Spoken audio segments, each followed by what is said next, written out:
Hello guys, welcome back. तो आज हम डिस्कस करने वाले हैं शंकरा बिल्डकॉन प्रोडक्ट्स लिमिटेड के बारे में। और इस स्टॉक को डिस्कस करने का ये रीज़न है कि मुझे इसमें काफ़ी ज़्यादा अमेजिंग अपॉर्चुनिटीज़ भी दिख रहा है और काफ़ी ज़्यादा थोड़े बहुत प्रॉब्लम्स भी है इस कंपनी में, तो सब कुछ डिस्कस करेंगे।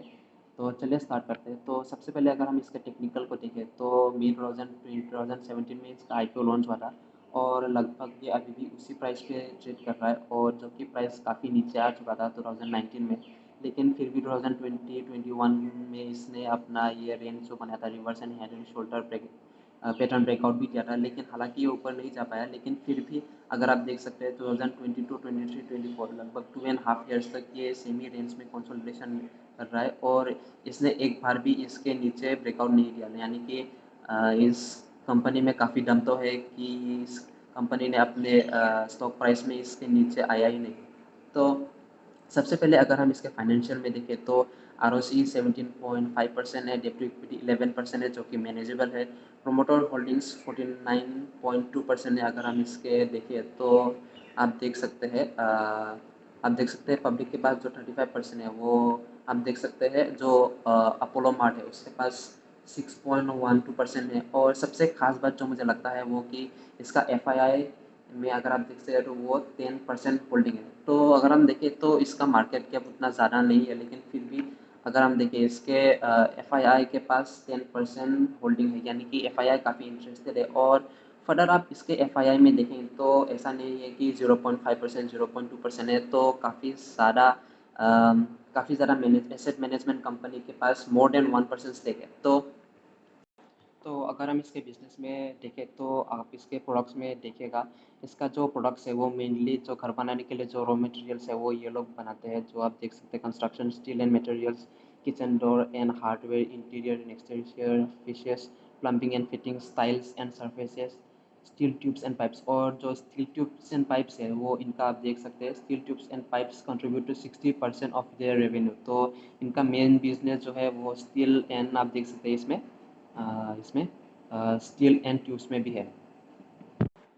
और आप अगर इसके स्टील ट्यूब्स एंड पाइप्स के ब्रांड में देखें तो आपको पता चलेगा इसका आखिरकार जो प्रोडक्ट्स है वो है क्या। आप देख सकते हैं यहाँ पे तो ये लोग ऐसे स्टील के जो रोड्स है वो ये सब बनाते हैं जो घर बनाने में काफ़ी काम आता है। आप देख सकते हैं जो इलेक्ट्रिकल रेजिस्टेंट वेल्डेड पाइप्स है, HRMS पाइप्स है, ट्यूब्स है, गैल्वेनाइज्ड स्टील पाइप्स है, हेलो स्ट्रक्चर सक्शन से, मैकेनिकल ट्यूबिंग्स है, मैकेनिकल ट्यूबिंग्स है।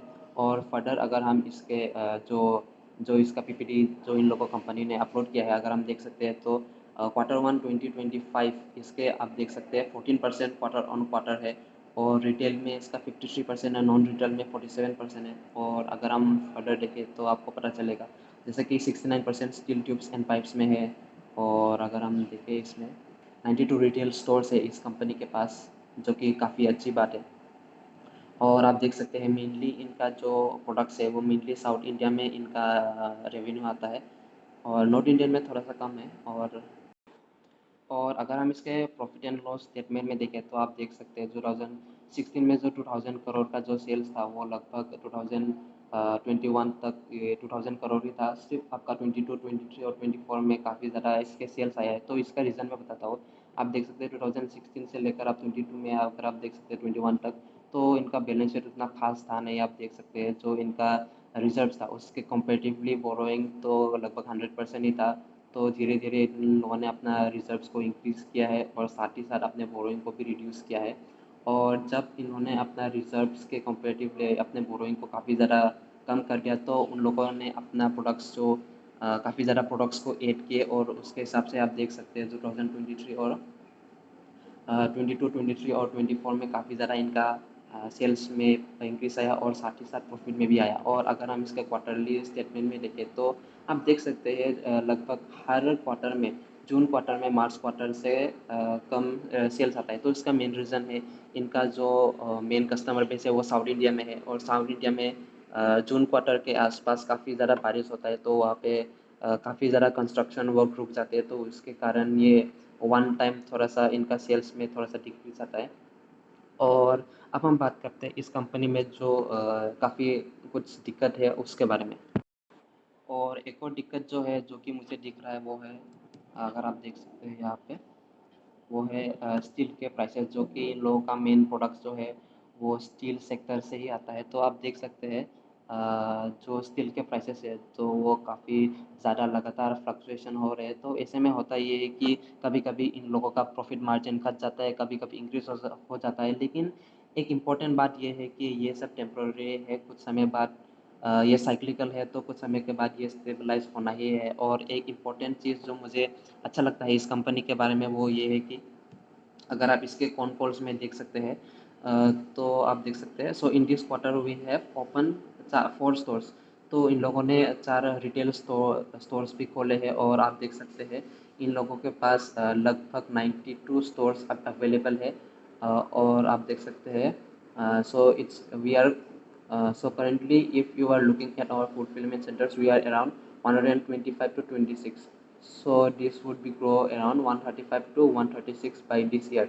यानी कि इन लोगों के पास अभी 125 से लेकर 26 स्टोर्स अवेलेबल है, जो कि इस ईयर के एंड तक ये लोग 135 से लेकर 136 तक बढ़ाने वाले हैं। तो काफ़ी अमेजिंग है। और यही चीज़ मुझे इस कंपनी के बारे में अच्छा लगता है कि आप देख सकते हैं, आप इसके शेयर प्राइस को भी अगर हम देखें तो शेयर प्राइस काफ़ी नीचे है, वैल्यूएशन पे है। और इनका जो क्वार्टरली प्रॉफिट भी आप देख सकते हैं, तो इस क्वार्टर का अगर हम पिछले क्वार्टर के साथ कंपेयर करें तो ये भी ज़्यादा है, और ये क्वार्टर भी ज़्यादा है। तो कंपनी का फाइनेंशियल इम्प्रूव हो रहे हैं। नो डाउट इनका ट्रेड रिसीवेबल एक बड़ा ही इम्पोर्टेंट फैक्टर है। और जो भी आप इसमें अगर आप ट्रेड करना चाहते हैं तो मेरा सजेशन ये है कि आप थोड़ी देर रुके, इसके फाइनेंशियल को थोड़ा बहुत ठीक होने दीजिए।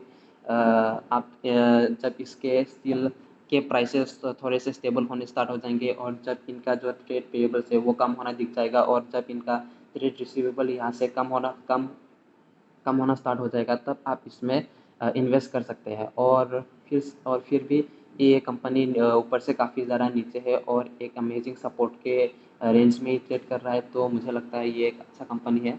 लेकिन फिर भी मैं डिस्क्लेमर दे दूँ, ये कोई बाय एंड सेल रिकमेंडेशन नहीं है, ये सिर्फ एक एजुकेशन पर्पज़ से है, ताकि आप भी ऐसे बिज़नेस को एनालाइज़ करना सीख सकें, ऐसे फंडामेंटल को एनालाइज़ करना सीख सकें, और बाद में अपने हिसाब से ट्रेड लेना सीख सकें। और यही था गाइस, पसंद आया हो तो लाइक कर दीजिए और सब्सक्राइब कर दीजिए, क्योंकि मैं ऐसे इन्फॉर्मेटिव वीडियोस लाता रहता हूँ। और thank you guys and have a nice day.